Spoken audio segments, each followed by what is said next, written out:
মরণের আগ পর্যন্ত প্রত্যেকদিন এই হাদিসটা আপনি স্মরণ করবেন। বুখারী শরীফের 657 নম্বর হাদিস।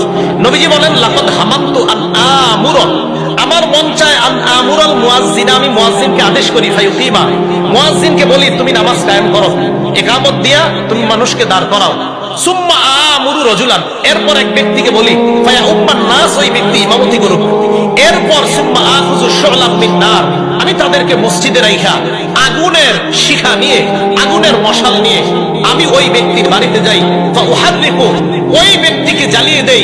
মান লা ইউখরিজু ইলা সালাহ, যেই ব্যক্তি আযান শোনার পরেও মসজিদে জামাতে আসে না, আমি তাদের ঘর বাড়িগুলো জ্বালায় দিই। ভাই, আপনাদের কাছে আমি দিল থেকে কথাটা বলতেছি, বিশ্বাস করেন। আমি আমি আমি তো পড়াশোনা করছি একজন মানুষ, এরপরে আমি এই হাদিসটা প্রতিদিন ফিকিরে আসি যে নবীজি কি কথা বলছেন, যে আযান শোনার পর কোনো ব্যক্তি নামাজে যায় না, আমার মন চায় আমি তার ঘর জ্বালায় দিই।